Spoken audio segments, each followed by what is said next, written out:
Hello, Hello, good morning. everyone. Welcome to the Monday Lunchtime Digest for November 10th, 2025. Happy Monday, Haley. Happy Monday, Micah. It is so good to see everyone. It has been a busy fall for us so far. So we're just going to kind of jump right in with those things that we have to talk about. Let's see if I can share my screen real quick. So, first of all, we have been watching this interim study in the Senate. So, it's 25 077, and it has not happened. And so, even though that was requested by Senator Rosino and Pugh, that and Rosino is chair of that committee, the Health and Human Services Committee.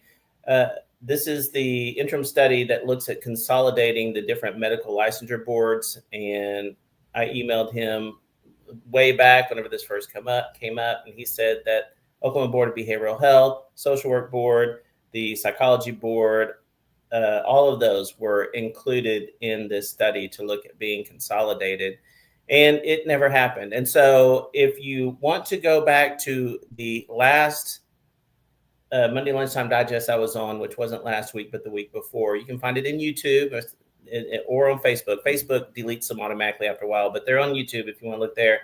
You can see my little minor rant about how I feel like some of these things are just for showmanship. And a representative that spoke at a recent meeting said as much, said that, there's bills that are put up with no possibility that they'll get passed, and then also interim studies too that are put up uh, only just for showmanship, just to kind of show some posturing. So that's one assumption, that this was just for showmanship. Another assumption may be that they just had too much on their agenda and they felt like that this just wasn't that important. Another assumption could be that they got our emails that said, hey, we see that this is going to be an interim study and we're happy to help in any way. And maybe it got some attention that they felt like it just wasn't worth it, or maybe they got some information from somebody else that it just wasn't worth it, or it could have been none of the above and something entirely different. But at any rate, the interim study 25 077 isn't going to happen, at least this year. Haley, do you have any thoughts about the interim study 25 077?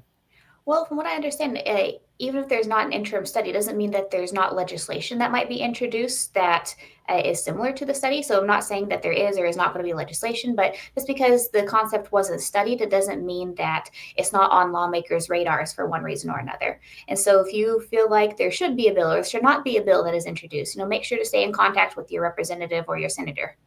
Yeah, that's a good point, that we have to keep these things, on our radar. And I know, going back to your interview that you did with Representative Mike Osborne several months ago, where they took the Oklahoma Board of Behavioral Health licensure sunset bill off the agenda and did not vote to delay the sunset. I don't know the right terms on that, but he said back then that he thought that it was no possibility that that would not be voted in, and that the Oklahoma Board of Behavioral Health would not continue to exist. So back then he assured everyone that it's going to continue, that it's not going to be gotten rid of. But of course, we will all feel a lot better whenever that's actually done and that is voted in. So anyway, that is politics, as Haley reminded me 2 weeks ago whenever I was on here, and that's one of the things if it is for showmanship, which I don't know if it is, but if it is for showmanship, I just feel like it's a waste of time, taxpayer money, and it just gets everyone riled up for nothing. I get riled up for nothing, Haley. And so, anyway, but we do need to keep that on our radar, as you said.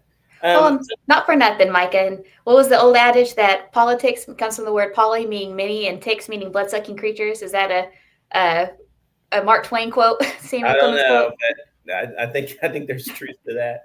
So, just a couple of things that I saw that I wanted to bring up. This is from actually first found it in KOSU Public Radio, not KOSU, I'm sorry, Tulsa Public Radio, KWGS, their article that was released today that talks about men age 70 plus with a rise of gun suicides.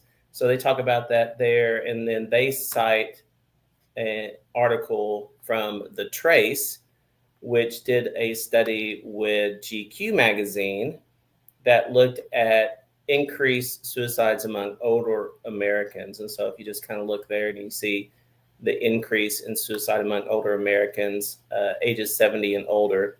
And then the interesting thing is they have here a map, United States, and the Tulsa Public Radio article talks about a woman who lost her father to suicide, and he was residing in Pushmataha County, Oklahoma.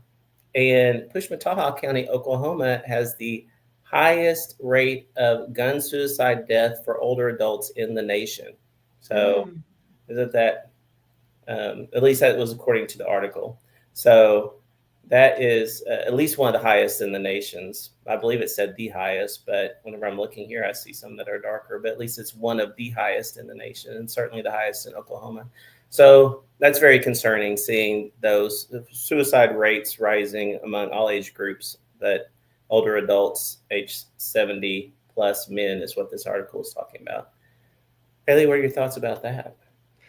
Well, I think that, one of the many reasons why we're seeing this increase is definitely due to the economy. And we think about, so Thomas Joyner has the interpersonal theory of suicide, which states that in order for someone to come to the point where they're contemplating suicide, might take action, you have to have three components, and that's the perceived burdensomeness, thwarted belongingness, and the access to means, or ability to think that they can do so.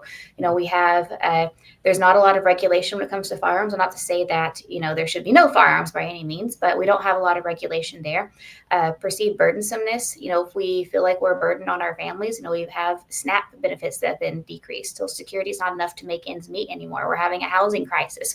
If older folks are having to rely on others to get their needs met, maybe they have been the caregivers all of their life, they've been the providers, and suddenly they're in a point where they feel like a burden. And then the thwarted belongingness. We all know that there is a male loneliness epidemic.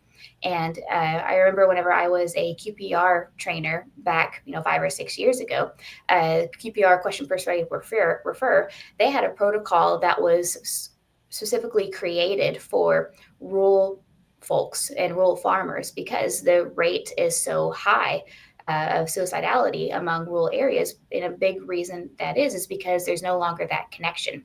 There's not as much opportunity for connection. And so I think that, due to the economy, due to the state of the world, we kind of have a perfect storm for an increase in suicidality. And so if we're really wanting to tackle that, yes, of course, we practitioners need to be informed, and we need to make sure that there's access. But we also need to look at these other determinants of health as well. Yeah, definitely. And the thing that you talked about as far as loneliness, that is a perfect segue into the other thing I was going to talk about, which is the APA released their Stress in America survey. And so this is what they found: 76% of Americans are feeling stressed about the future of the nation, 75% the economy, and going on down to relationships, 48% are stressed about that. And their actual name of the survey is a crisis of connection. So just as you were talking about a minute ago, talking about how more Americans are feeling isolated, left out, lack of companionship from others. And, I find that interesting as I read about it, just because we're more connected, quote unquote, connected as a society than ever, with phones and social media and texting and stuff like that. But yet there's just a profound sense of loneliness that people seem to have. And so people wanting that connection, and, it may be talking like on FaceTime or Zoom or something with other people, but I think even having some in-person type of connection as well, people are really longing for that. So Hayley, what are your thoughts about the study that was recently released? Personally, this is not research. This is just Hayley speaking. But personally, I think that, we are misinterpreting access as connection. We think that we have, We have all these Facebook friends. We have everyone's number in our phone. It's easy to shoot a text. But having access to someone is not the same as having that connection. And so, and that connection looks different for everyone. I know, me having connection means seeing my folks face to face. My friends know I hate to text. I'm a horrible texter. But for some, texting is a form of connection. And so I think that it's just a reminder for us to examine what does it mean to be connected for us too. Yeah. Yeah. And I think that's a great point. So, Haley, what are some of the things that you been looking at this week? And so what I have is it's a joint statement from UNESCO, UNICEF, UNIO, and the World Health Organization that examined children's mental health and well-being. And so according to this joint statement, there appears to be a discrepancy between the policies that are in place, what they're addressing, and what youth mental health needs actually are.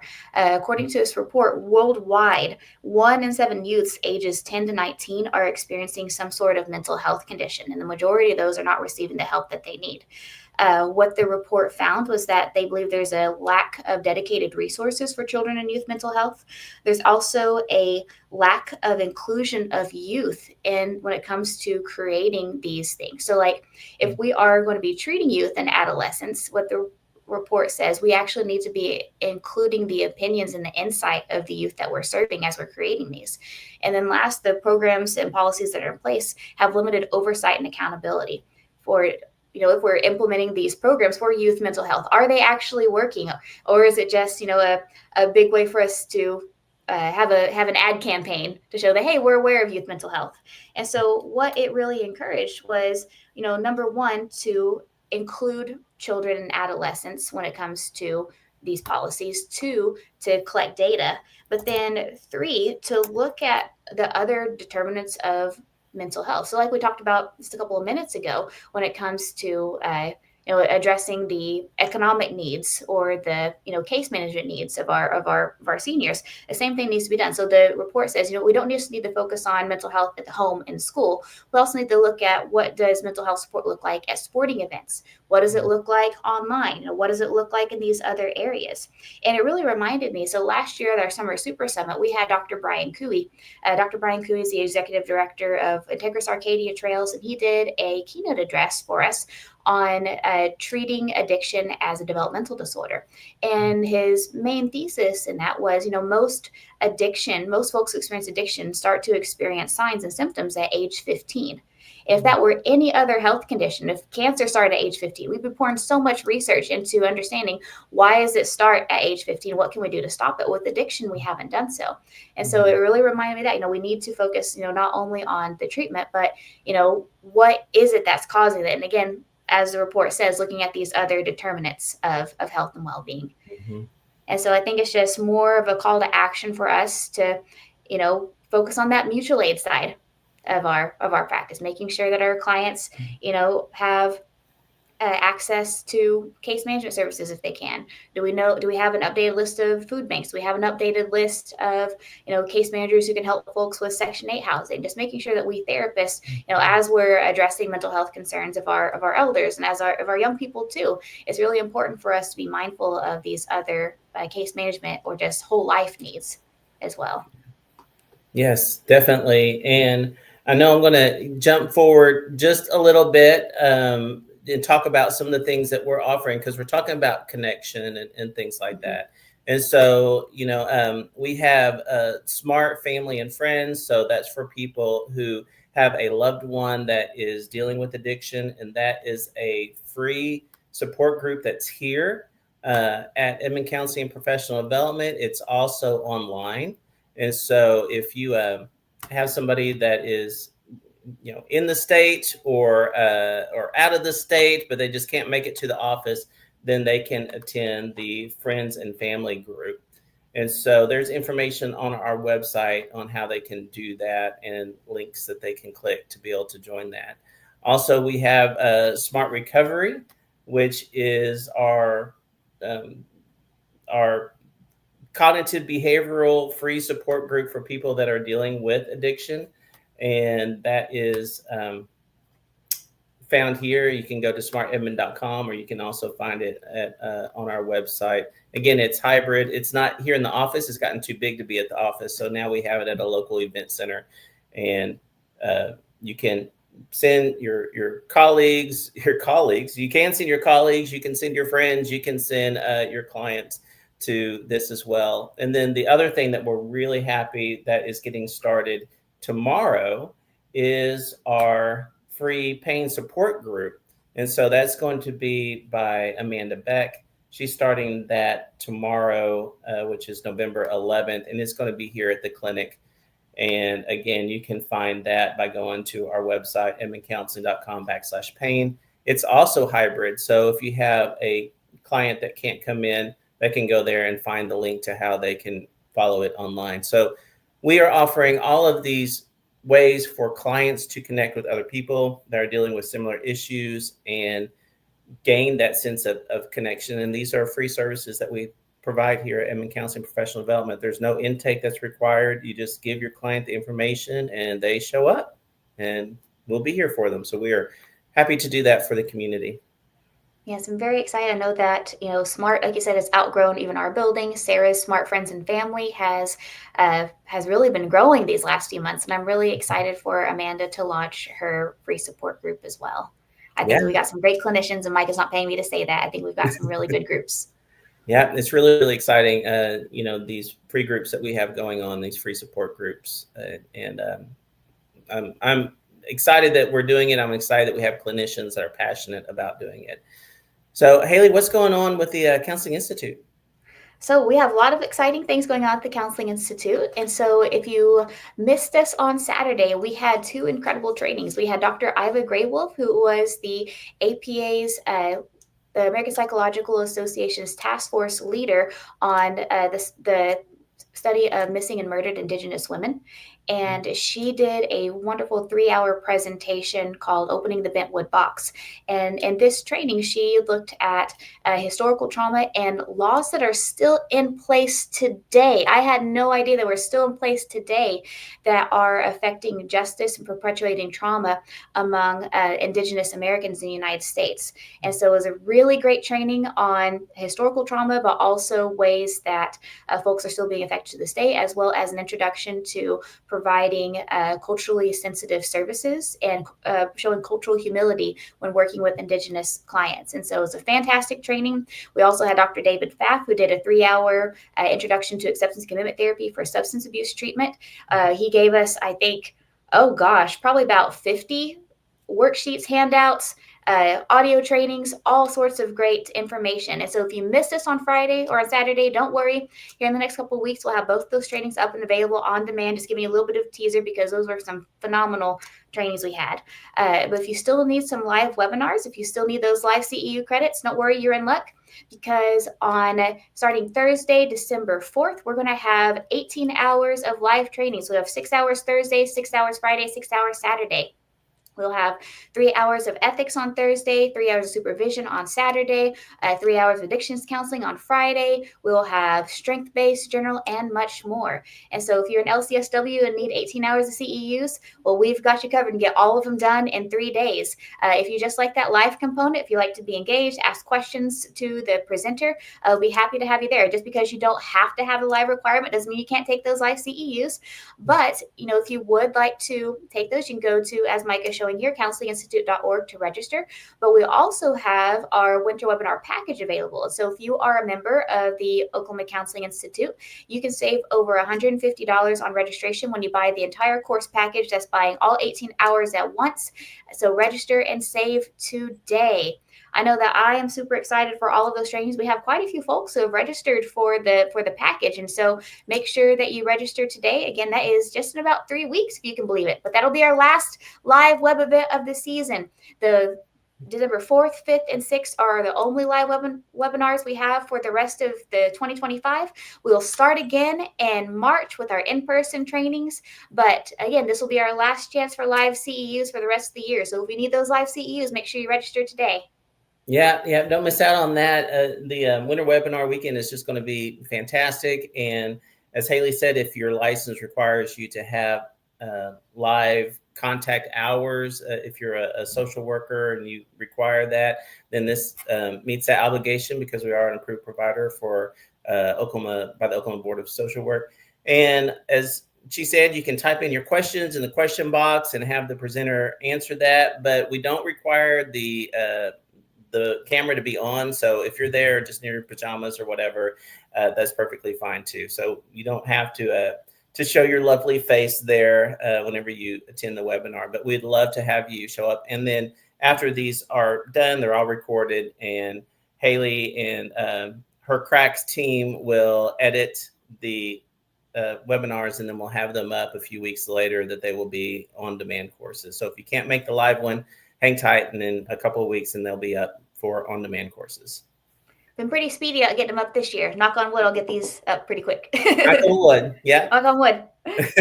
The other thing, talking about contact with people, is we have Whimsical Wednesday. So we just had our last Whimsical Wednesday just last Wednesday. We did, and we had some old faces, we had some new faces, and so we're really, really excited to see this little group growing and making new connections. We had some candidates join this last time too, and so I feel a little old and wise as they're asking me questions about licensure and whatnot. It's really fun though, because we're connecting. We've had folks who've been in the field for 30 years come, folks who have just started, and so it's a great place to get to know people, to relax and have fun. And this next time is going to be Wednesday, December 3rd. So it's always the first Wednesday of the month. But next month, join us Wednesday, December 3rd from 5:30 p.m. to 7 p.m. at the Soundbar in OKC. So Soundbar OKC is at 712 North Broadway Avenue in OKC. And so it's a little bit closer to downtown, kind of the same area we've been meeting lately, not by Film Row, but kind of more in the near I-40 and OKC. And so hopefully a great central meeting location for folks all over the metro and beyond. But we hope you can join us. That is, again, Wednesday, December 3rd from 5:30 to 7. Join us at the Soundbar OKC for our next Whimsical Wednesdays. Yeah, looking forward to it. And it was a really good time. We had it at the, was it Parrots Dessert Parrots. Bar? Parrots Yes. Dessert Bar. I forgot to tell everyone. So, Micah, did you find the secret menu at Parrots? Oh, no, I did not. I didn't know there was a secret menu. Otherwise, I would have been looking for the secret menu. I forgot to tell folks, when you walk in and you're standing in line, if you turn around, there's a little fox picture. It's a really dapper looking fox with the top hat. If you flip that over, it's the secret menu for the coffee shop.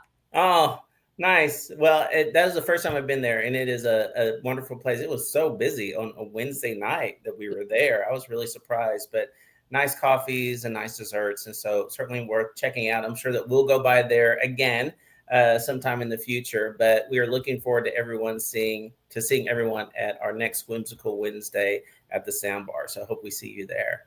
Absolutely. So briefly, just some other things that are going on at Edmond Counseling Professional Development. We also do organizational wellness training. So as you're preparing for next year and looking at having some trainings come in for your staff on stress management or other types of wellness, and reach out to Hayley at hello@edmondcounseling.com, or also can text her at 405-440-3034, or you can phone call the old-fashioned way. You can phone call too. But anyway, she'll be happy to tell you more about that and what we have to offer. Also, we have career assessments. So if you have a client or loved one that needs some guidance in maybe picking what their next career is, this is for ages 18 and over, and it provides a evidence-based practices, the strong interest inventory, as well as an interview, evidence-based interview to help people identify what their interests are to give them a better direction. And so you can go to our website at edmondcounseling.com and learn more about our career assessments there as well. So much going on. Going on. And then we also are expanding our telecounseling services as well. And so we, of course, have in-person counseling sessions here. We do have a few openings. So if you have a client that you feel like would benefit from in-person counseling, then you can send them our way. Go to edmondcounseling.com and they can fill out the new client information form, and then we will verify insurance and get back with them. But also expanding our telecounseling services. And so if you have somebody just anywhere in Oklahoma that you feel like would benefit from online counseling, then send them our way too. Absolutely. We have Kelsey Swegger, who just joined us a few weeks ago, and she is an LMFT LADC and comes with a wealth of experience. And so we're very happy to have her, and she's welcome to or excited to take on some new folks, new clients. Yeah. So send them our way. So Hayley, what is the who's our winner for this week? So speaking of cool folks who joined us for our last Whimsical Wednesdays, our winner this week is Stephen Resendez. Hey, Stephen, congratulations. So what did Stephen win? So Stephen has won a free on-demand course with the Oklahoma Counseling Institute. Ah, fantastic. So, and how did Stephen win that, Hayley? So Stephen won it by liking last week's post, and you can be like Stephen by doing one of three or all three things. You can like this post, you can share this post, or you can answer your today's question. Every time you do one of those three things, not only do you help us grow, do you help us be seen by others, we also get entered into next week's drawing for a prize. And so that being said, our question for this week is, being that we're going to the sound bar, so the sound bar, if you're not familiar, it is a vinyl record bar where you can put on vinyl records and sit and listen to music with your friends. So I want to ask this week, what is your favorite way to listen to music? Are you a records person? Do you still have cassette tapes? Do you have Spotify? Do you listen to the radio? What is your favorite way to listen to music? So Micah, what's your method? What's your way? Apple Music. Yeah, my little Apple Music subscription. I find my person or whatever and listen to it that way. So that's my favorite way. So Hayley, what's yours? So I am a vinyl record person for sure. And I also like just the FM radio. I turn on the radio. I actually have all the radio buttons programmed in my car still. So whenever I'm on long car rides, then I like to turn on the radio here in the metro. Yeah. And I think we were talking a little bit about this question ahead of time. Mm-hmm. And so me being Gen X, we were, raised with records, tapes, and we're so happy whenever we had iPods that now it's digital and the sound is so much better, and you don't have to carry your tapes with you and have your tapes get broken and have to use a pencil to try to fix the tape and don't get your record scratched and all this other stuff. And we thought, wow, we are now in the future with having digital music, 1,000 songs on, one little box. And now the generations that are liking vinyl records, if you would have told me that would happen, I would have not believed it back then. Oh man, but I love it because I get to own it. I don't have to buy a subscription to pay to listen to my Beatles albums or my Aerosmith or my Led Zeppelin. Like it's mine. Dang it. That's how my father-in-law is 76 years old, and that's how we bond. Is we both have the same taste in music. And so I don't know what that says about me that I have the same taste in music as a 76-year-old man in rural Oklahoma, but here we are.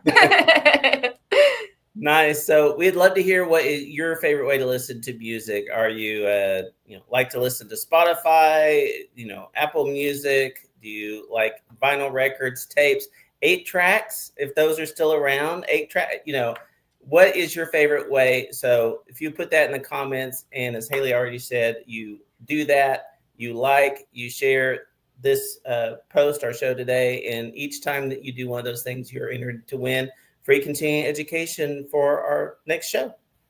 Yes, and thank you all so much for your likes and your shares, for attending our webinars this weekend. We appreciate your support.